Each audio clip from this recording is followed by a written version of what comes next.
Hi, and welcome to the first lecture of Math 318, Advanced Linear Algebra Tools and Applications. So in this course, we're going to cover a lot of really cool applications of linear algebra. The first half of the class is basically all going to be about applications of eigenvalues and eigenvectors, which you learned about toward the end of your undergraduate linear algebra course. Right, so since this is an advanced linear algebra class, I'm assuming basically all of the results from Math 308. Of course, nobody remembers everything that they learn in a class perfectly, so if at some point you need to brush up on Math 308 or you forget some result, you can look in your old Math 308 notes, but also I'll post my own notes from when I taught Math 308, both to Canvas and on the website, or on my website rather. Basically, if it's proved in the Math 308 notes, then in this course, I will assume that you know it. That said, we will start today with a really quick review of eigenvalues, eigenvectors, and diagonalization, which are covered in Math 308. Okay, so I'm going to go pretty fast today. The notes that are posted on Canvas will contain more details than I'll give you today. Okay, so it's your responsibility, if some of this stuff you don't remember, to go look in the notes. Okay, so first of all, let me just establish some notation. I'll use this notation, R with a superscript m by n, to be the vector space of all m by n matrices. Okay, so you fix a size like 2 by 3, and you look at all the matrices of that size. Those form a vector space. What do I mean by a vector space? Well, the elements of the vectors in this vector space are matrices, right? So the vectors here are matrices. And to say that it's a vector space means that if you take two matrices that are in this vector space, so you take two m by n matrices, then their sum is also an m by n matrix. If you take an m by n matrix and any scalar, then the product, the scalar multiple, r times a, is also an m by n matrix. And also the zero matrix is an m by n matrix. Okay, so a vector space is basically a set of vectors where you have some notion of addition, some notion of scalar multiplication, and it's required to contain a zero vector. In other words, a vector that if you add it to any other vector, you get back the vector you started with. So this is maybe not the way that you're used to thinking about m by n matrices, but will be a very useful perspective, that they form a vector space. Okay, a special important case, I should say, is when m equals n. That is, if we have our n by n, the vector space of square n by n matrices. This will be particularly important in lots of cases.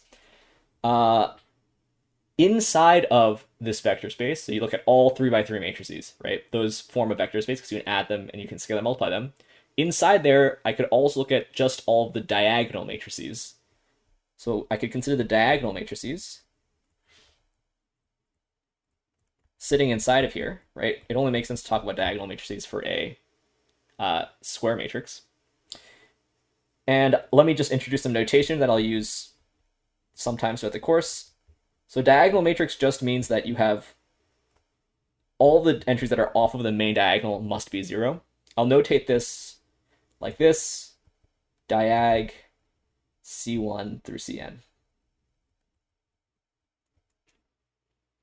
And notice that if you add two diagonal matrices, you get a diagonal matrix. If you scale a diagonal matrix, you get a diagonal matrix. And also the 0 matrix is also a diagonal matrix. Right here, these C's, these are allowed to be 0. I'm not saying anything about what the C's are. They can be any number, including 0. So the 0 matrix is also a diagonal matrix. In other words, the set of diagonal matrices also forms a vector space. In this case, they form a subspace of the vector space of all n by n matrices. So these diagonal matrices, these form a subspace. Okay. This is not the way that you probably thought about matrices in Math 308. Let me just very quickly talk about that. in Math 308, if you had an m by n matrix, you can think of an m by n matrix as a linear transformation from Rn to Rm. Why is this? Well, if I give you an m by n matrix A, then I can write down a function like this. It goes from Rn to Rm. What does this function do? You take a vector x, that's a vector in Rn, right? It has n entries like this. And A is an m by n matrix, so it has m rows and n columns. And you know that you can multiply the matrix A by the vector x to get a vector Ax, and that's a vector of length m. That's an Rm. So as you change the different, if you take all the different vectors in Rn, you can multiply them all by this fixed matrix A, and it will spit out vectors in Rm. So you can think of this as a function that takes a vector x in Rn to the vector Ax in Rm. And it's a result from linear algebra that this map is a linear transformation.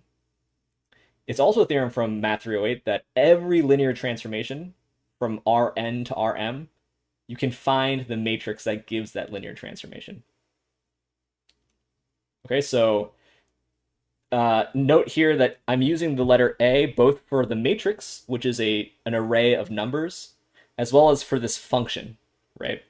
That's because these theorems from Math 308 tell you that matrices and linear transformations from Rn to Rm are basically the same thing. Every matrix gives a linear transformation. Every linear transformation comes from a matrix.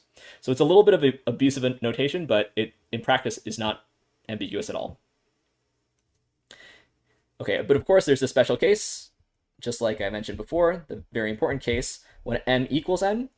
In this case, A, if you take a square matrix A, then you get a function from Rn to itself, from Rn to Rn. Right, still doing the same thing, takes x to the vector Ax. It's just in this special case, both the domain and codomain are both Rn. And since the domain and codomain are the same vector space, I can compare x and Ax. Both of these vectors, they both live in the same vector space.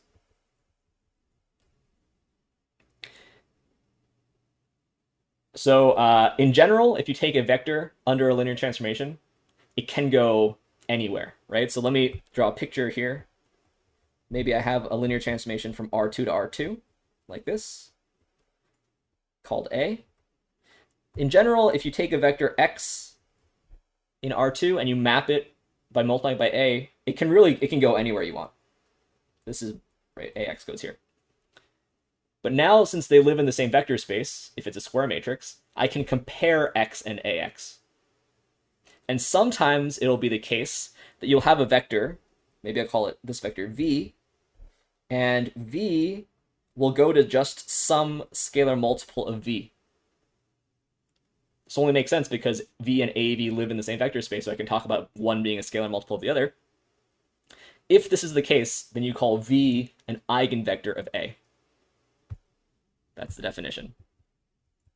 Right, so if A is a square matrix, it only makes sense for square matrices, then if there exists, at the beginning of the notes, there's a little list of mathematical notation that will be frequently used. This backwards e to a mathematician always means there exists. Okay, so if there exists a non-zero vector x in Rn and a scalar lambda in R such that A times x equals lambda x, then lambda is called an eigenvalue and x is called an eigenvector with eigenvalue lambda. Okay, so an eigenvector is a non-zero vector that is just scaled by a linear transformation, or that's just scaled by a matrix. Now, if you fix an eigenvalue, you can look at all the vectors that are the eigenvectors for that eigenvalue. And if you collect those all together, that's what you call the eigenspace of eigenvalue lambda. Okay, so if lambda is an eigenvalue of A, then the the eigenspace of eigenvalue lambda is the following thing. I'll denote it E lambda, like in the notes, and it's all the vectors x that just get scaled by a by a factor of lambda. Okay, so in other words, this is essentially all of the eigenvectors that have eigenvalue lambda, just you also throw in the zero vector into this eigenspace, and this makes it a vector space. Okay, so this is the vector space, the vector subspace of all eigenvectors with eigenvalue lambda plus the zero vector. The zero vector doesn't count as an eigenvector, but you do want it in all of these eigenspaces. Okay, and it's not so hard to see that this eigenspace is the same thing as the null space of the matrix A minus lambda I. Okay, that is a very useful tool in computing an eigenspace because you have a lot of tools for computing the null space of a matrix. If I give you a matrix, you can row reduce the matrix, you can find the pivot variables, you can find the free variables, and you can just write down a basis for the null space using what you learned in Math 308. So this is how you actually compute eigenspaces.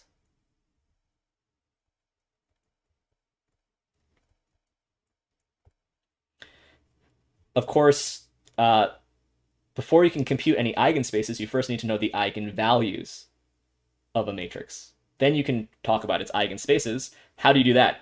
So how do you compute eigenvalues? Again, this is all review from Math 308, so I know we're going a bit quickly. Here's the result. A scalar lambda in R is an eigenvalue of A if and only if you look at this matrix, A minus lambda I, if and only if its determinant is actually equal to 0. That's because it's a square matrix. If it has determinant 0, by the invertible matrix theorem, in Math 308, maybe your professor called it the big theorem or the unifying theorem. It was a theorem that had like 14 different parts that characterized an invertible matrix. So it will have 0 determinant if and only if this matrix A minus lambda I is not invertible. In other words, if it's singular, which is if and only if you can find a non-zero vector in its null space. And a non-zero vector in the null space of that matrix is the same thing as an eigenvector of A with eigenvalue lambda. Okay, so this follows really from the unifying theorem. And so if you plug in different lambdas, you can compute this determinant to see whether or not lambda is an eigenvalue. Right? If I give you a matrix A, you want to know, okay, is 2 an eigenvalue? You can take A minus 2i, compute the determinant, and see if it's 0 or not. Okay, but of course, plugging in individual values of lambda is a little bit inefficient. So you can use this idea to define a thing called the characteristic polynomial. So given a matrix A, a square matrix A, then the characteristic polynomial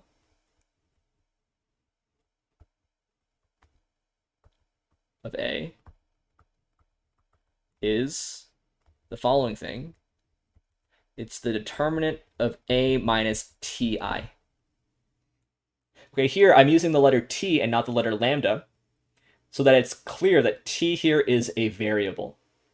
In the proposition here, in the first proposition on this page, lambda is a number. I can say, oh, 2 is an eigenvalue if and only if the determinant of A minus 2i equals 0.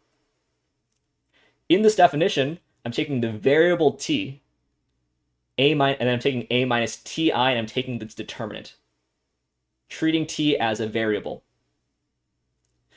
Okay, it turns out that this polynomial, this characteristic polynomial, is a polynomial in T of degree n. This n matches this n here. And the reason for that is if you write down what this thing is and then think about how to compute the determinant, then you'll see. Okay, so We will talk about determinants a little bit more this week because they're not covered that deeply in Math 308, but you should think about it even at this point. Okay, so that was all a little bit abstract. Let me give you at least one example today. Okay, so here's your example for the day.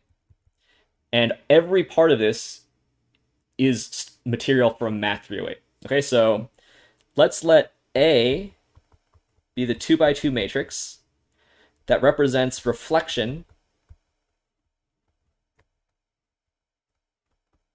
across the line y equals x in R2. Okay, it turns out that this map, what it does is it takes every vector. Let me just draw a picture. It takes every vector and it reflects it across this line. Right? This is the line y equals x. So if you take a vector x, say here, A will reflect it across this mirror and it will spit out this vector here. Right? If I take another vector here, maybe a vector y like this, what will A do? It will spit out the reflection across this line y equals x. It will spit out this vector here. Okay, so this is a function from R2 to R2, and it turns out that this is a linear transformation. You could actually check this. And a good question to ask is, I have a linear transformation. What are the eigenvalues and the eigenvectors? Okay, so we want to be able to compute this. It's really important to be able to compute this, even by hand, like for a small example like this. Before I compute anything, though, let me also note that there is a nice geometric way to understand what the eigenvalues and eigenvectors of this linear transformation are. So if I think about this linear transformation, are there any vectors that are just scaled by a scalar under this linear transformation? Well, if you consider any vector that's actually along this mirror, if you reflect it across the mirror, it just gets fixed. Right? In other words, 1 must be an eigenvalue of this linear transformation without doing any computations, because there's a bunch of vectors that just get scaled by 1. In other words, they get fixed. And namely, it's every single vector that's along the mirror. At least all of those vectors get fixed. Also notice that this blue vector that I drew, this y, if it's perpendicular to the mirror, then when it gets flipped across the mirror, it just goes to -1 times itself. So -1 is also an eigenvalue. And every vector along this diagonal line that's perpendicular to the mirror seems to be an eigenvector with eigenvalue -1. So from just a geometric perspective, which is a very useful perspective, we can see some of the eigenvalues, some of the eigenvectors. What's not that clear is whether we have all of the eigenvalues and all of the eigenvectors. And if I had a more complicated linear transformation, then it might not be that easy to picture what the eigenvalues are just from thinking about the map. So we want to be able to compute these things. Well, in order to compute, it would be nice to have the matrix for A.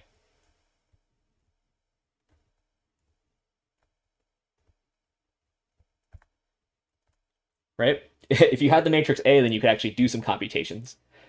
And there's a very, very important theorem for Math 308, which says that if T is a linear transformation from Rn to Rm,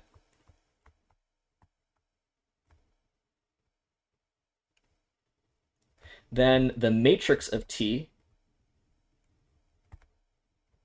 is given as follows. So it's an M by N matrix. It's an M by N matrix.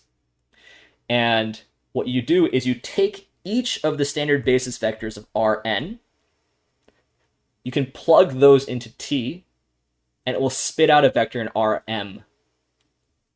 So you take T of E1, and its result is a vector in Rm. In other words, this column is M tall. Then you take T of E2, T of E3, ... up to T of En. That will give you n columns. Each of these n columns is a vector in Rm. You place them in a matrix, and this is the matrix for A. This is an extremely useful theorem. This is how you get the matrix of a linear transformation. You see what it does to every basis vector. You put those as the columns of your matrix, and now you have a numerical thing that you can compute with. Another thing that this says, by the way, is that every linear transformation is completely determined by where it sends a basis. If I just tell you what the linear transformation does to the basis elements, then you know the matrix, therefore you know the entire linear transformation. You know what it does to every single vector. Okay, so if I want to apply this theorem to this linear transformation, I just need to know where the standard basis vectors go. So where do they go? Right? We have the line y equals x. What happens to these things? So if you take the first standard basis vector and you reflect it across the line, it spits out this vector. So in other words, 1, 0 goes to 0, 1.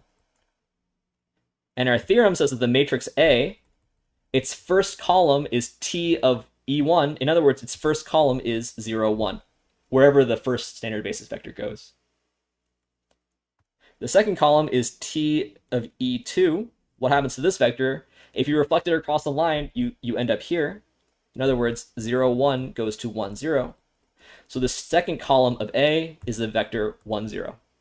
So this is our matrix. That's nice because now we can compute with it. So how do you do it? Well, the first thing you do is you find the eigenvalues using the characteristic polynomial. In other words, you take the determinant of A minus Ti. This thing is the characteristic polynomial, and its roots are the eigenvalues of A. So determinant of A minus Ti, that's the determinant of this matrix, negative T, 1, 1, negative T. Okay, again, if you enrolled in this class, it means that you took the self-diagnostic test, which means that you are saying, I'm confident that I can do all math 308 computations, which means that you can take determinants of matrices. For 2x2 matrix, though, it's especially easy. It's the diagonal entries, the product of the diagonal entries, minus the product of the off-diagonal entries. So it's t squared minus 1. So as promised, this was a 2x2 matrix. And this is a polynomial in t of degree 2, treating t as a variable. And now the eigenvalues of this will be the roots of the characteristic polynomial. So the eigenvalues of A, this is called step 2 in the notes, so I'll do it. The eigenvalues of A are the roots of the characteristic polynomial. Now t squared minus 1 is t plus 1 times t minus 1. This means that the eigenvalues of A are plus and minus 1. And this is an argument that actually we found all of the eigenvalues before from our geometric intuition. Okay. Sorry about the buzz. Should turn my notifications off. Now, step 3 is find bases for each eigenspace. So for each eigenvalue, you take the null space of A minus lambda I, and that will give you a basis for the eigenspace, right? So if I take the eigenvalue 1, to find the eigenspace, E1, it's going to be the null space of A minus 1I, which is, in other words, the null space of this matrix here. How do you find the null space of a matrix? What you do is you row reduce to row echelon form. This is a single pivot variable. Its free variable is x2, right? So x2 is free. The first line says that x1 is equal to x2, so x1 is also equal to t. So the null space of this is going to be the span of the vector 1, 1. It's all vectors that are of the form t, t. Which, by the way, is exactly what we saw in this picture, right? This mirror that this green vector is on is exactly the span of the vector, right? I guess 1, 1 was somewhere like here. It's the entire span of 1, 1. That is the eigenspace of eigenvalue 1. Okay, similarly, when lambda equals minus 1, you take E negative 1. That's the null space of E plus I now. Let me write this clear. It's A plus I, which is the null space of this matrix, which you can compute is the span of negative 1, 1. which is in fact this, I guess it's this vector here, right? Negative 1, 1. And the span of that vector is in fact this blue perpendicular line, which is the vectors that we thought would have eigenvalue negative 1. So it turns out that our geometric argument was like actually found all of the eigenvectors, but this computational argument allows us to be confident that we found all the eigenvalues and we found all the eigenvectors. Okay. Now, the characteristic polynomial is clearly very important because, well, for one thing, it tells you about the eigenvalues of A. So it's actually important to understand what roots are possible for a polynomial. And even if our matrix has all real entries, it's possible to get a characteristic polynomial that looks like, there's several possibilities, right? Your characteristic polynomial could look like what we had just now, t squared minus 1. So this is a possible characteristic polynomial. You could also have something like, I don't know, t squared minus 2t plus 1. So you could have t minus 1 squared. In other words, you could have the same eigenvalue more than once. This actually will be important. But you could also have, it's not so hard to find a matrix that has the characteristic polynomial t squared plus 1. And I think in Math 308, you would say, oh, this polynomial has no roots, and so the matrix has no eigenvalues. But we know that actually this polynomial does have roots because you can factor it as t plus I and t minus I, where here I is the imaginary number. It's one of the square roots of negative 1. And so really, if you have a matrix that has this characteristic polynomial, which, by the way, it's not so hard to see. I can give you an example. You can just take this matrix. Okay, so you can compute that for yourself. Really, this matrix has eigenvalues. They just happen to be complex. So even if you only deal with real matrices, you at some point may need to understand the complex numbers. And what are the possible roots of a polynomial with real entries? They could have complex roots. Okay, so there's a little bit of an aside in the notes about complex numbers. Let me just say a few words.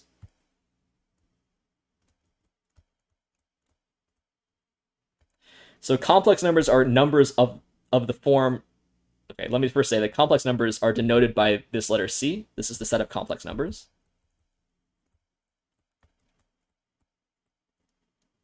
And every complex number looks like a plus bi, where a and b are real numbers.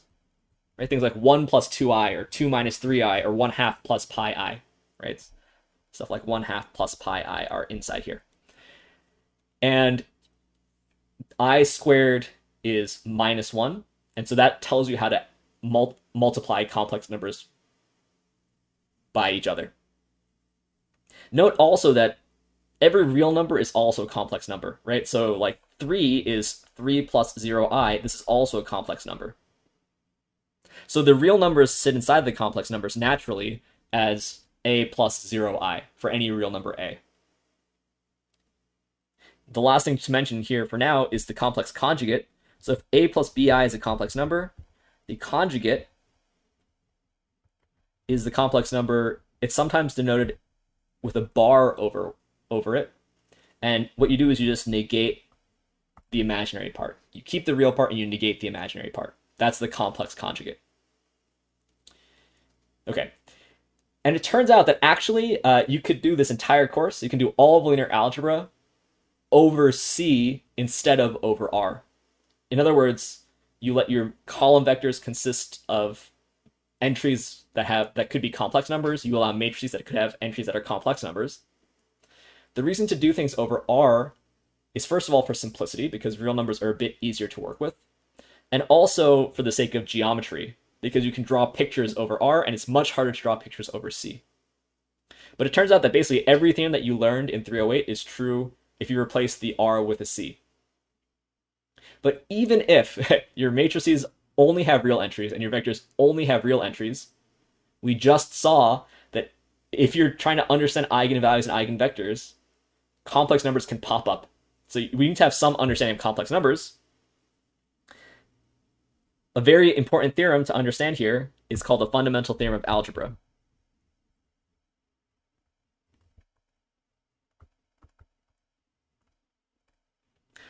It says the following. Suppose that P of t is a degree n polynomial in the variable t with complex coefficients, with complex numbers as coefficients.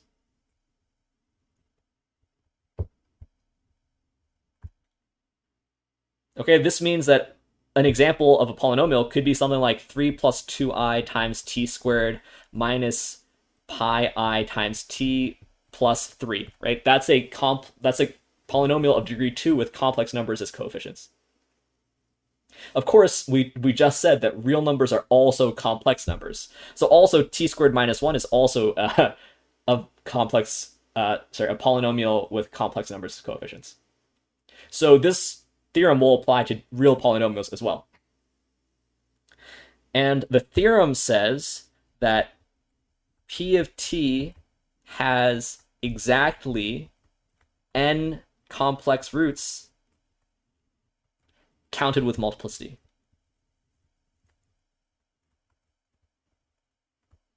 So let's call them mu1, mu2, up through mu(n). And another way to say that a polynomial has a root, if it has a root of 1, another way to say that is that it has a linear factor of t minus 1. So this is equivalent to saying that you can write P of t as some scalar times t minus mu1, t minus mu2, t minus mu(n). In other words, you can completely factor the polynomial into linear factors where c is some complex number, right? So this theorem says that as long as you're willing to include complex roots, every polynomial completely factors, right? And let me just rewrite these, or let me just go back to this slide with these 3 examples. These 3 examples sort of illustrate exactly what I mean in that theorem. These are all polynomials of degree 2.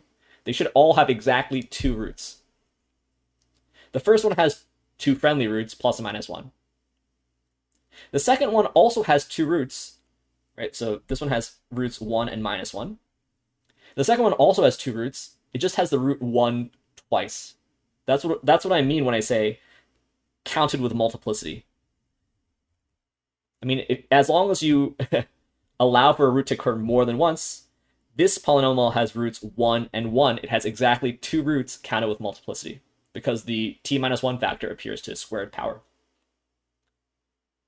And then the third polynomial, maybe in math 308 you said that thing had no roots, but if you allow for complex roots, it has 2 roots, exactly the number of roots you expect, I and minus I.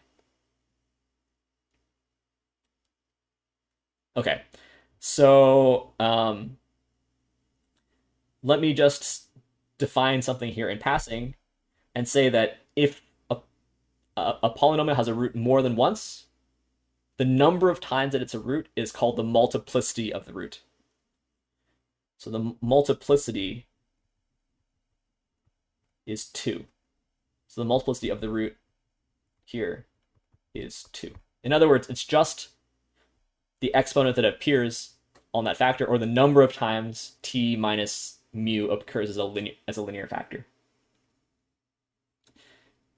Okay, another thing to note, just again in passing, is that if a polynomial has a non-real complex number as a root, then it will also have the conjugate as a root. So let me make that comment here, that the complex roots of a real polynomial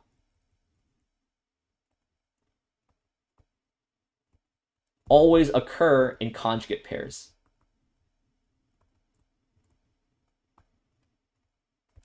So if your polynomial is real to start with, and a plus bi is a root, then a minus bi is also a root. Okay. In particular, this theorem applies to the characteristic polynomial of a matrix, because the characteristic polynomial is a degree n polynomial. Right, so in particular, this applies to the characteristic polynomial.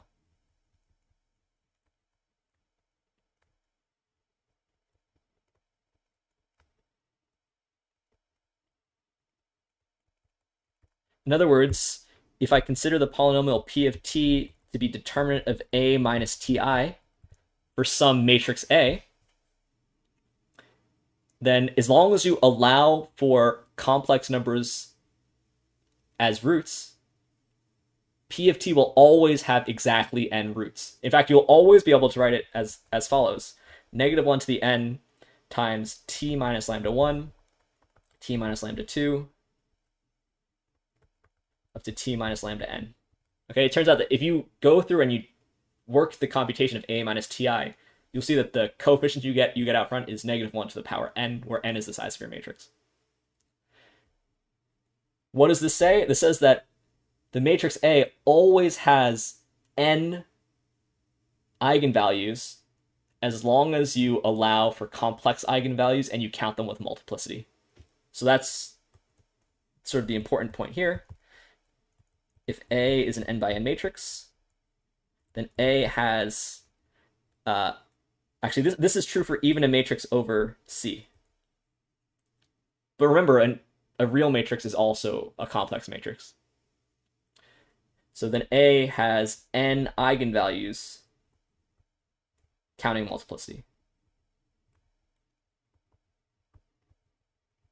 Okay, this just follows from the fundamental theorem of algebra because the characteristic polynomial is a degree n polynomial that tells you what the eigenvalues are. The roots are the eigenvalues of A. Okay.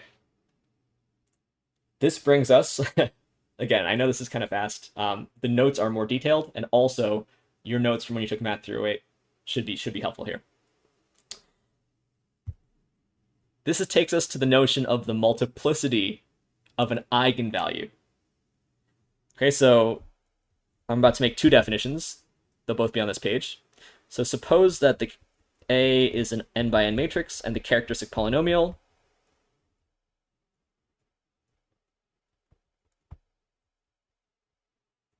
is p of t. I'm just rewriting what I wrote on the previous page.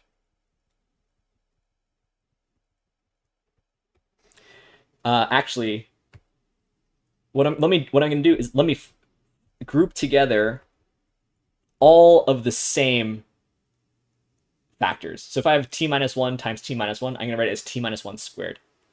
So in other words, I'll just collect together the same roots, and I'll write it as t minus lambda 1 to some power.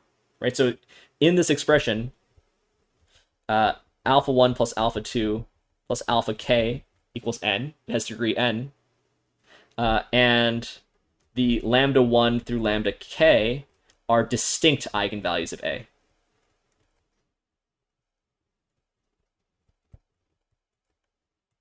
Okay, in other words, what I'm doing here is,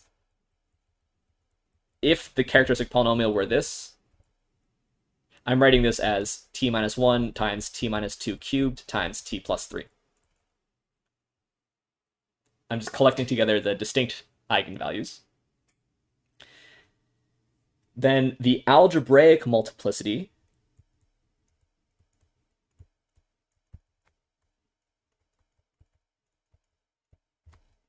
of the eigenvalue lambda I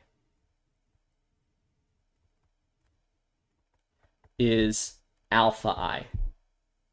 And the notation that I'll use is am of lambda I equals alpha I. The algebraic multiplicity of lambda I is equal to alpha I. So again, as an example, here the algebraic multiplicity of 1 is 1, the algebraic multiplicity of 2 is 3, and the algebraic multiplicity of -3 is 1. The algebraic multiplicity is just the number of times that your eigenvalue occurs as a root of the characteristic polynomial. That's the algebraic multiplicity. I believe in Math 308, this is just called the multiplicity of the eigenvalue. But I'm about to define another kind of multiplicity. That's the geometric multiplicity. So the geometric multiplicity of the eigenvalue lambda I is defined to be GM is the dimension of E lambda I. It's the dimension of the eigenspace.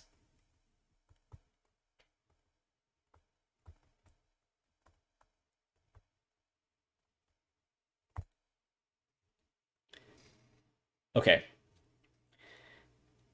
So these two numbers could be different. The algebraic multiplicity is the number of times that the eigenvalue is a root of the characteristic polynomial.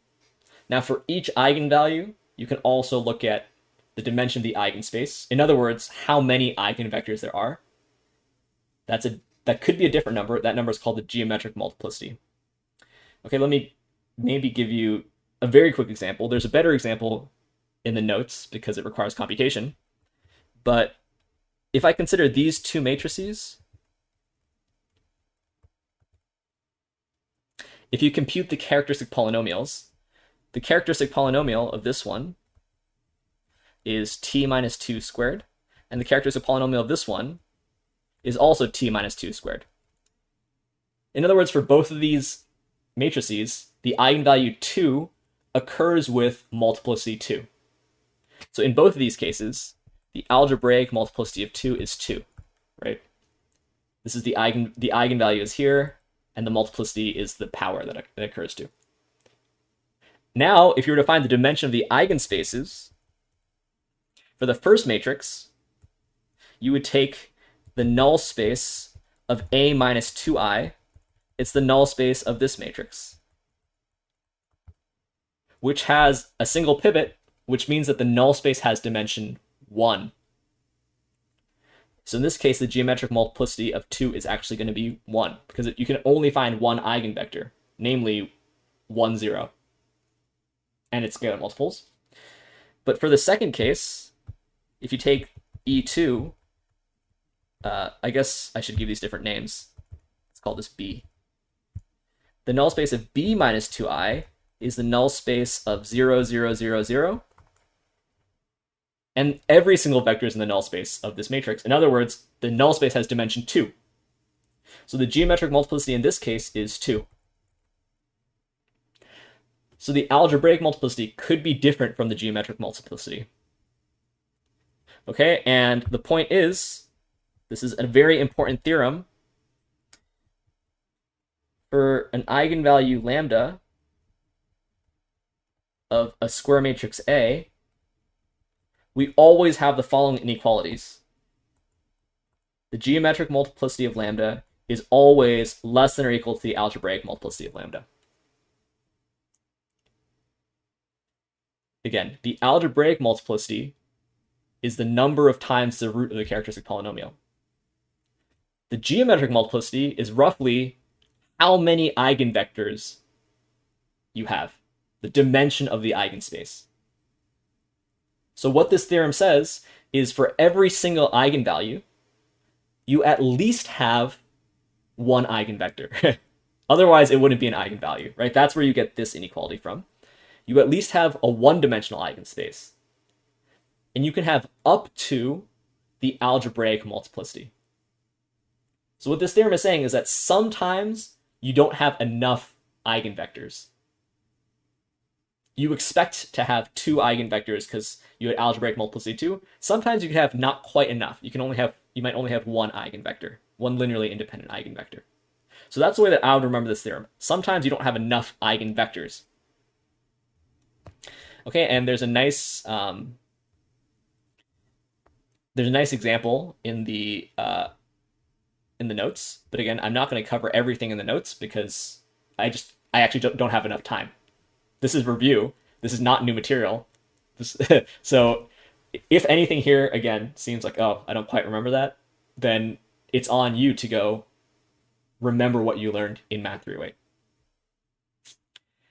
Okay, but let me just talk about the main definition, which is that of a diagonalizable matrix. Okay, so here's the definition. Oh, whoops. So a matrix A, a square matrix, is called diagonalizable if there exists an invertible matrix U and a diagonal matrix capital lambda, that's that symbol, such that A is equal to U lambda U inverse.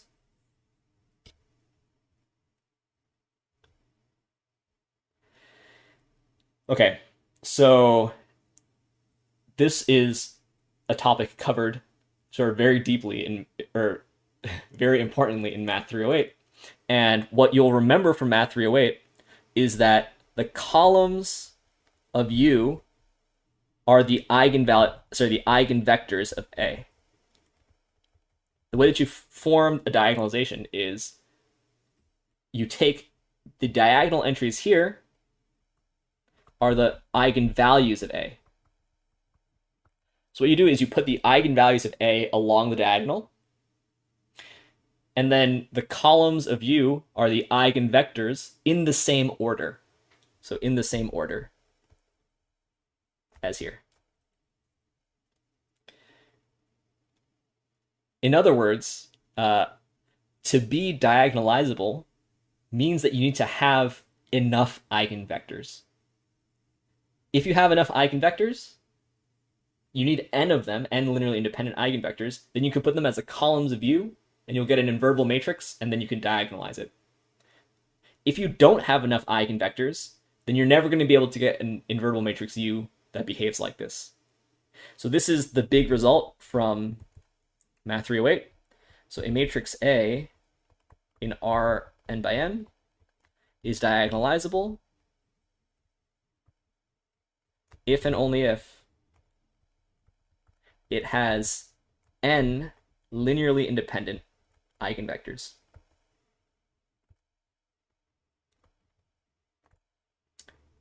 But remember what we said here.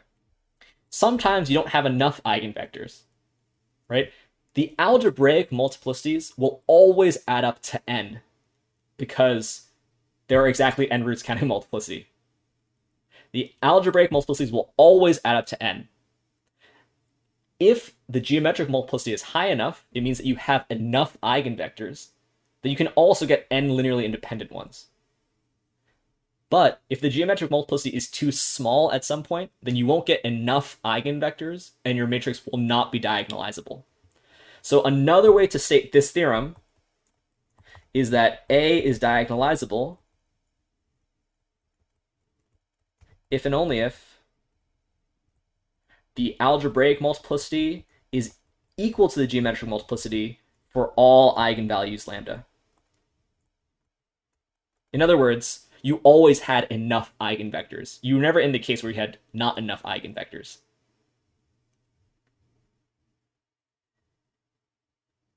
Okay, and then last thing before the end of the lecture, I actually forget when this lecture started. I need to do better to remind. I need to write down like a time stamp for myself. Last thing, which is okay. So the way to check whether or not a matrix is going to be diagonalizable or not is you write down all of the eigenvalues. If you have an eigenvalue that has algebraic multiplicity that's more than 1, you need to check whether or not it has the correct dimensional eigenspace. In other words, if it has enough eigenvectors. On the other hand, if every single eigenvalue has multiplicity 1, then you can always get one eigenvector from each eigenspace. And it turns out that those will always be linearly independent, which means that if you happen to be in the case where every eigenvalue is actually different, the matrix is automatically diagonalizable. So let me just say that. This is a corollary, which is if A has n distinct eigenvalues, then A is automatically diagonalizable. This is it's not an if and only if. You could still be diagonalizable even if some of your eigenvalues occur with multiplicity. But if they all occur with multiplicity 1, you're guaranteed that it's diagonalizable. Okay, so this was, I acknowledge, a very quick review of the definition of diagonalization, eigenvalues, and eigenvectors. And the reason it's quick is because you already should know these things. Of course, if you feel shaky on them, you have your notes from 308, you have the notes posted to Canvas. Also, the first problem set will make you remember how to do this stuff. Okay? So next time, we'll discuss more about what diagonalizability actually means. And then your first problem set is due on the Friday of the first week of classes. Yeah. So welcome to Math 318. Welcome to Spring Quarter. It's going to be a fun one as long as you keep up. It's going to be really fun to learn the applications of linear algebra. But you're going to need to put in significant work on the homework to understand what's happening. If you fall a little bit behind, it's going to be pretty miserable because it's never fun if you don't understand what's happening. Okay, so here's my exhortation to you at the beginning of the quarter to keep up with the class. If you have questions, you should immediately ask me or your TA Sam or post to Piazza and get things straightened out as they come up. All right, cool. See you next time.